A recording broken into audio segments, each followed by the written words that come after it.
হরে কৃষ্ণ। আজ 29শে চৈত্র 1432 ও 13ই এপ্রিল 2026 একাদশী বরুথিনী ও নীলের উপবাস। এই পবিত্র দিনে আমি শ্রীমদ্ ভাগবতম পাঠ করছি। আজ আমি পাঠ করছি শ্রীমদ্ ভাগবতমের চতুর্থ স্কন্দ দ্বিতীয় ভাগ পঞ্চবিংশতি অধ্যায় রাজা পুরঞ্জনের কাহিনীর শ্লোক 39 থেকে 41।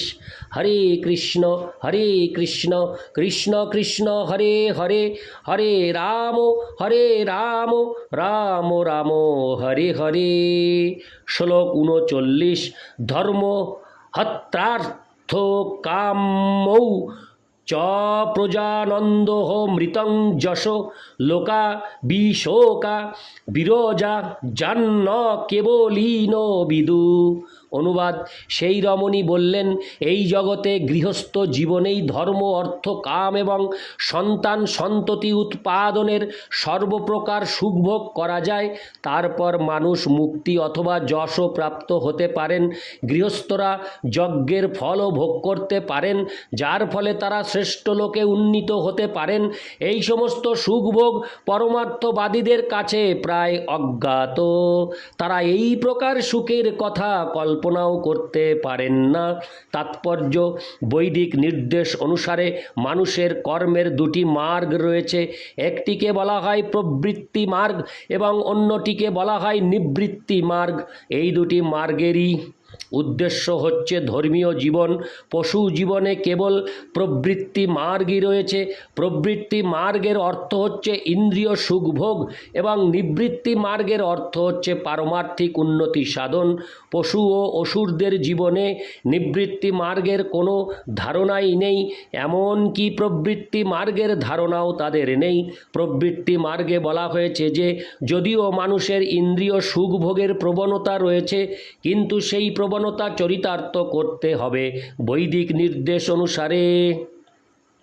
যেমন সকলেরই মৈথুনের প্রবণতা রয়েছে, কিন্তু আসরিক সভ্যতায় কোনো রকম নিয়ন্ত্রণ ব্যতীতই সেই সুখ উপভোগ করার চেষ্টা করা হয়। বৈদিক সভ্যতায় বৈদিক নির্দেশের মাধ্যমে যৌন সুখ উপভোগ করা যায়। এইভাবে বেদ সভ্য মানুষদের নির্দেশ দেয় কিভাবে ইন্দ্রিয় সুখ ভোগের প্রবণতা চরিতার্থ করতে হয়। নিবৃত্তি মার্গে কিন্তু মৈথুন সর্বতোভাবে নিষিদ্ধ। সমাজকে 4টি আশ্রমে বিভক্ত করা হয়েছে: ব্রহ্মচর্য, গার্হস্থ্য, বানপ্রস্থ ও সন্ন্যাস। তাদের মধ্যে কেবল গার্হস্থ্য জীবনেই বৈদিক নির্দেশ অনুসারে প্রবৃত্তির মার্গ অনুসরণ করা যায়।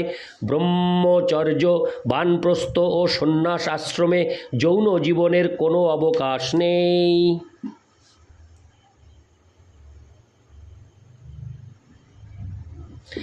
এই শ্লোকে রমণীটি কেবল প্রবৃত্তি মার্গের প্রশংসা করে নিবৃত্তি মার্গের নিন্দা করেছেন। তিনি স্পষ্টভাবে বলেছেন যে যদি বা পরমার্থবাদীরা, হরে কৃষ্ণ, জ্যোতি অন্তর্যতয়রশ্মি, জ্যোতি বা পরমার্থবাদীরা যারা কেবল আধ্যাত্মিক জীবনের কৈবল্য বিষয়েই উদ্যোগী, তারা প্রবৃত্তি মার্গের সুখের কথা কল্পনা পর্যন্ত করতে পারেন না।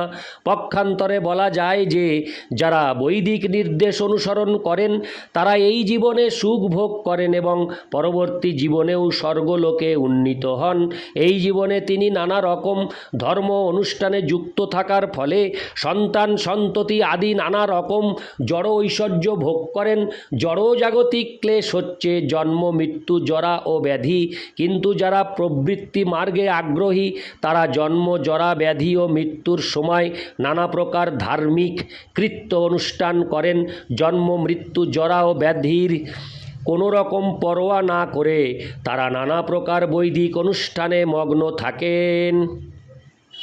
কিন্তু প্রকৃতপক্ষে প্রবৃত্তি মার্গের ভিত্তি হচ্ছে যৌন জীবন। শ্রীমদ্ ভাগবতে 7:9-45 বলা হয়েছে, জন্মৈথুনাদি, হরে কৃষ্ণ, জন্মৈথুনাদি গৃহমেধি সুখং হি তুচ্ছম। যে গৃহস্থ প্রবৃত্তি মার্গে অত্যন্ত অনুরক্ত তাকে গৃহস্থ বলা হয় না, তাকে বলা হয় গৃহমেধি।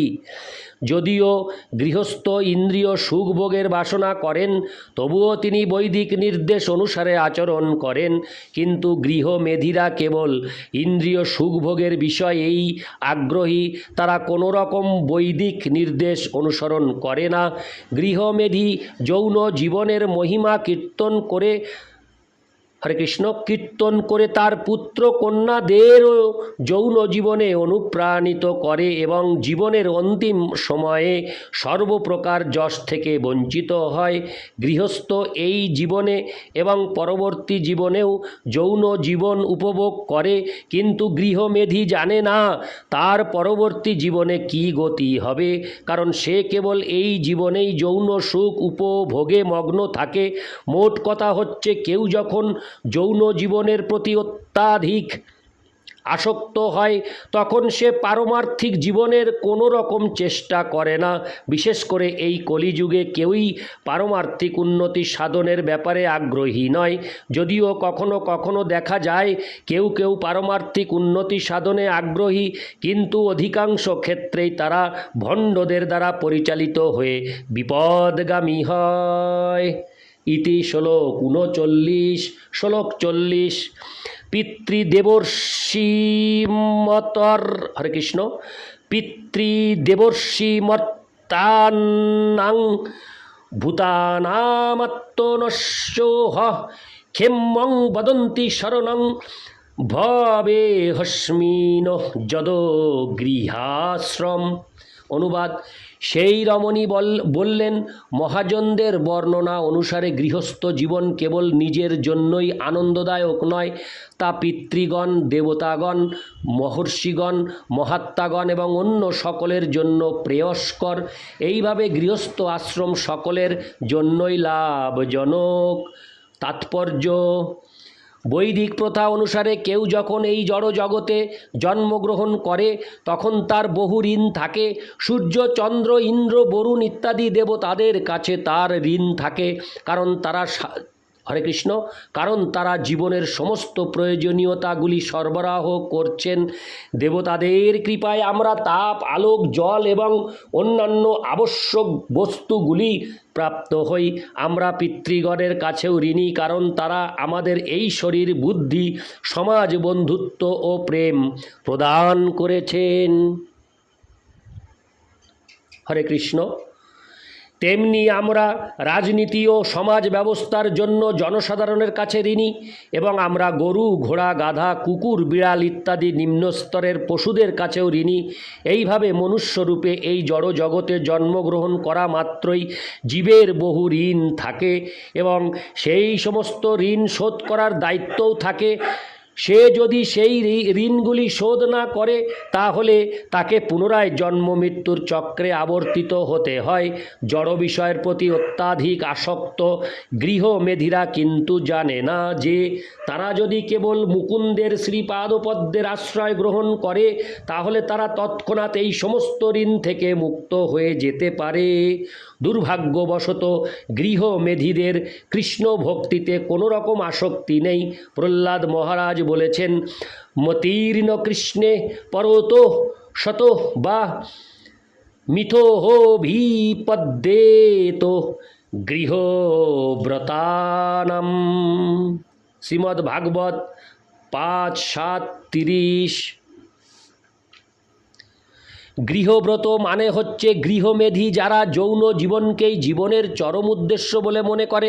তাদের কাছে কৃষ্ণ ভক্তি বিভ্রান্তিজনক বলে মনে হয়। নিজের ব্যক্তিগত বিবেচনার ফলেই হোক অথবা অন্যের কাছে শিক্ষা গ্রহণ করে কিংবা আলোচনা করেই হোক, সে যৌন জীবনের প্রতি এত আসক্ত হয়ে পড়ে যে সে আর কৃষ্ণ ভক্তি করতে পারে না। ইতি শ্লোক 40। শ্লোক 41। কানাম বীর বিখ্যাতং বদান্নং প্রিয়দর্শনম ন বৃণীত প্রিয়ং প্রাপ্তং মাদৃশী তাদৃশং পতিম। অনুবাদ: হে বীর, তুমি বিখ্যাত, উদার চিত্ত এবং অতি সুন্দর পুরুষ, অতএব তোমার মতো পতি স্বয়ং উপস্থিত থাকতে আমার মতো কামিনী আর কাকেই বা পতিত্বে বরণ করবে। তাৎপর্য: প্রত্যেক পতি তার পত্নীর কাছে এক মহাবীর। পক্ষান্তরে বলা যায় যে কোনো স্ত্রী যখন কোনো পুরুষকে ভালোবাসে তখন তার কাছে সেই পুরুষ অত্যন্ত সুন্দর ও উদার বলে মনে হয়। সুন্দর বলে মনে না হলে নিজেকে তার কাছে সারা জীবনের জন্য উৎসর্গ করা যায় না। পতিকে অত্যন্ত পতিকে অত্যন্ত উদার বলে মনে হয়, কারণ তিনি পত্নীকে তার ইচ্ছানুসারে সন্তান প্রদান করেন। প্রত্যেক স্ত্রীর কাছে বাচ্চারা অত্যন্ত প্রিয়, তাই যে পতি যৌন জীবনের দ্বারা এবং সন্তান প্রদান করার দ্বারা তার পত্নীর প্রসন্নতা বিধান করতে পারেন তাকে অত্যন্ত উদার বলে মনে করা হয়। পতি কেবল সন্তান উৎপাদন করেই উদার হন না, উপরন্তু অলঙ্কার, উপাদেয়, খাদ্য ও বসন ইত্যাদি প্রদান করার মাধ্যমে তিনি তার স্ত্রীকে সম্পূর্ণরূপে তার বশে রাখেন। এই প্রকার সন্তুষ্ট পত্নী কখনোই তার পতির সঙ্গ ত্যাগ করবে না। মনু সংহিতায় নির্দেশ দেওয়া হয়েছে যে পত্নীকে সন্তুষ্ট রাখার জন্য পতির কর্তব্য হচ্ছে তাকে অলঙ্কার প্রদান করা, কারণ স্ত্রীলোকেরা সাধারণত গৃহ, অলঙ্কার, সাজসজ্জা, সন্তান ইত্যাদির প্রতি অত্যন্ত আসক্ত। এইভাবে স্ত্রী সমস্ত জড় সুখের কেন্দ্রবিন্দু। এই প্রসঙ্গে বিখ্যাতম শব্দটি অত্যন্ত তাৎপর্যপূর্ণ। পুরুষদের সুন্দরী রমণীর পিছু লাগার প্রবণতা রয়েছে এবং কখনো কখনো তাকে ধর্ষণ বলে মনে করা হয়। ধর্ষণ যদিও বৈধ নয়, তবুও স্ত্রী লোকেরা ধর্ষণে অত্যন্ত দক্ষ পুরুষদের পছন্দ করে। ইতি শ্লোক 41। হরে কৃষ্ণ কৃষ্ণ কৃষ্ণ হরে হরে, হরে রাম রাম রাম হরে হরে। হরে কৃষ্ণ।